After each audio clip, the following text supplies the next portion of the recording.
தேவி மன்னா சுவாமி முனியர்களும் ரிஷிகளும் வந்து கொண்டு இருக்கிறார்கள். தேவரெல்லாம் அனைவர்களும் நாம் ராஜசபைக்கு வருகிறார்கள்.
அதாவது உங்கள் திருவடி பாதத்தை நாரத மகாமுனி வழிபடிந்தோம். ஆகட்டும். இன்னும் சகல தேவர்கள் யாரோ வருவார்கள் போத்திருக்கிறார்கள். ஆகட்டும்.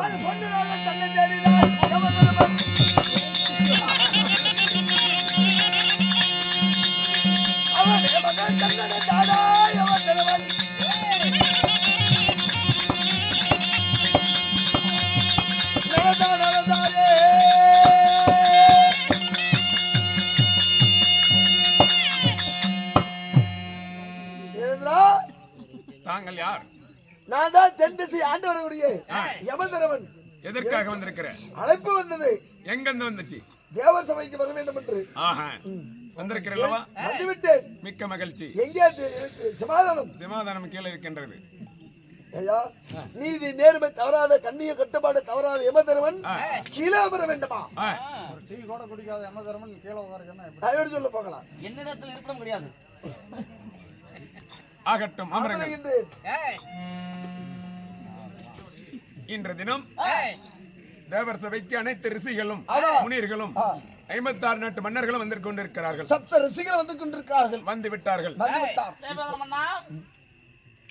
அனைத்து தேவாதேவர்களும் அனைத்து முனிவர்களும் அனைவற்றும் மேலும் வந்து விட்டார்கள்.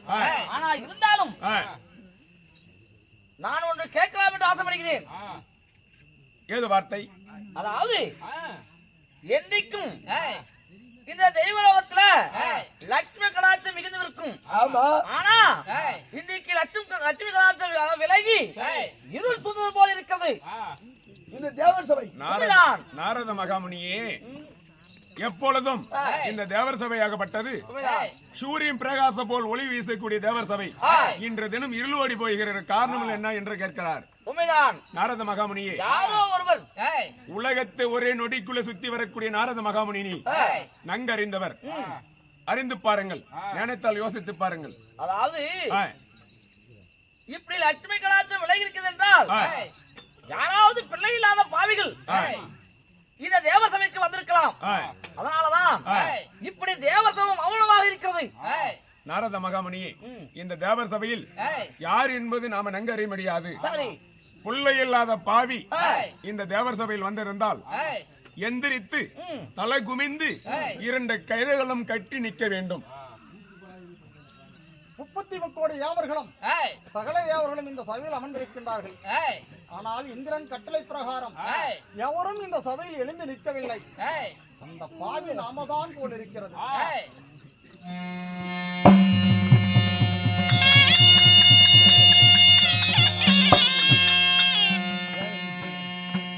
இப்பேற்பட்ட தேவர் சபையில் மாமுனியே ஏன் எந்திரிச்சு நிற்கிறாய்? என்ன காரணம்? நீங்கள் சொல்வது போல் புத்திர சந்தானத்தை பெறாதவன் அந்த பாவி நான் தான் சுவாமி. நீதானா? இந்த தேவலோகத்தில் புத்திர சந்தானம் இல்லாத பாவி வரலாமா? அடியனை மன்னிக்க வேண்டும் சுவாமி. இது நீதியா? இப்பேற்பட்ட பாவி இருக்கட்டும் முனிவரே. அதாவது திருமணம் செய்து எத்தனை காலம் ஆகிறது? 60 ஆண்டு காலங்கள் ஆகிறது சுவாமி. அப்படியா? அப்படி திருமணம் செய்து உன் தேவி வயிற்றுல ஏதாவது 1 மாதம் 2 மாதமாவது கருத்து வைத்திருக்கிறதா? வானத்தில் ஒட்டினாலும் கறி ஒட்டியதை தவிர என் மனைவியின் வயிற்றிலே கருவு தரிக்கவில்லை சுவாமி. மாமுனி இப்பேற்பட்ட பாவத்தை செய்திருக்கான். இதற்காக நான் தேவசபைக்கு வந்தது என் மகோகோடி குற்றம். நான் சென்று வருகின்றேன். அதாவது பிள்ளை இல்லாமல் பிணத்துக்கு சமமா? மாமுனியே பெருத்த பாவம் இல்லையா? இப்பேற்பட்ட தேவர் சபைக்கு நீ வரலாமா? நாரத மகாமுனியே உனக்கு கட்டளை எடுக்கிறேன். இப்பேற்பட்ட மாமுனி இந்த தேவர் சபைக்கு வந்திருக்கிறார் என்றால் யார் இங்கே? யாரா இங்கே? நாரத மகாமுனியே இப்பேற்பட்ட மாமுனி வந்திருக்கிறார் என்றால் இவரை படைபலத்தை பிடித்து தேவர் சபை விட்டு அப்புறத்தல். அப்புறம் தள்ளுங்கள். தல். முனிவரே, பாவத்தில் பெருத்த பாவம் செய்து விட்டாய். பிள்ளை இல்லாமல் பிணத்துக்கு சமம். மாபெரும் குற்றம். மனிதன் இல்லாமல் மண் புழுவுக்கு சமமா? இந்த தேவர் சபைக்கு வந்து இந்த தேவர் சபையை நீ கலக்கப்படுத்தி விட்டாய். இனிமேலும் சரி இந்த தேவர் சபையில் இருப்பதற்கு உனக்கு தகுதி கிடையாது.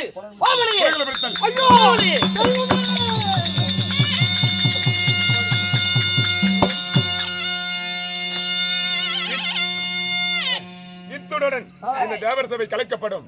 புறப்படுகள் போகலாம்.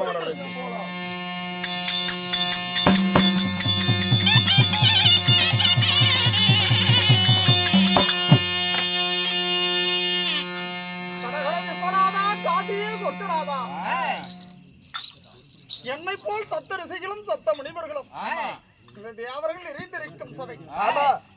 பார்க்கப்பட்ட சபையிலே நான் பங்கப்படும் அளவிற்கு என்னை புடமையை பிடித்து தள்ளிவிட்டார்களே.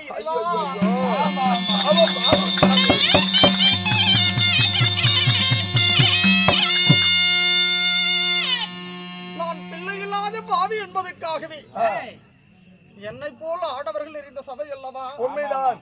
நான் எப்பெரும் அகமானத்தை நான் சந்தித்தேன் பார்த்தாயா?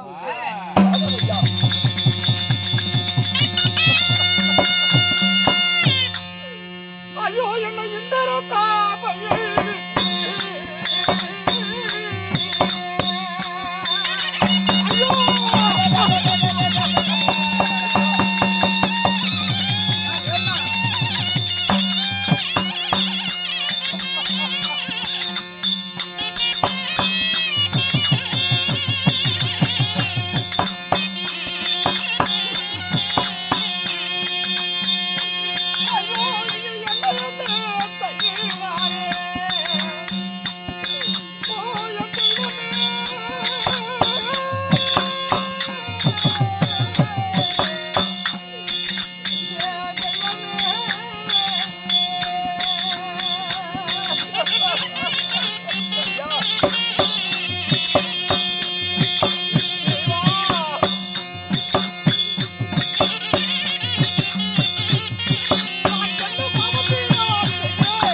பெரியோர்களை நந்தேனா? இல்லைங்க. பிச்சை என்று வந்தவரை நான் போயிட்டு சின்னவா என்று நான் சொன்னேனா? சொன்னதில்லை.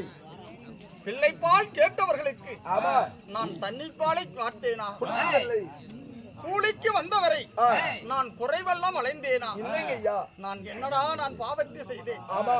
எனக்கு மட்டும் ஏன் இந்த சோதனை? என்னை படைத்த ஈசன் ஏன் என்னை இப்படி சோதிக்கின்றார்? ஐயோ, தெரியவில்லையே. இந்த சபையில் அகமானம் செய்திருந்தார் சுவாமி, அகமானம் செய்திருந்தார்.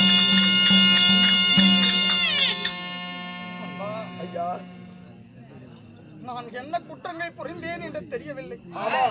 இந்த சபையில் என்னை பங்கப்படும் அளவிற்கு என்னை அவமானம் செய்து விட்டார்கள். சரி. ஆனால் இந்த விஷயம் என் மனைவிக்கு தெரிந்தால் ஆமா. அவன் உள்ளமாகப்பட்டது எப்பாடுபடும் என்று எனக்கு தெரியவில்லையே இறைவா. அதனால் அரண்மனை ஆடி போகவும் ஆகட்டும் சுவாமி. என் மனைவிடத்தில் யாதையும் சொல்லிவிடாதே. சொல்ல ஒரு பொழுது நான் சொல்ல மாட்டேனுங்க ஐயா, சொல்ல மாட்டேன். ஆகட்டும், புறப்படு. சொல்லுங்கள் சுவாமி.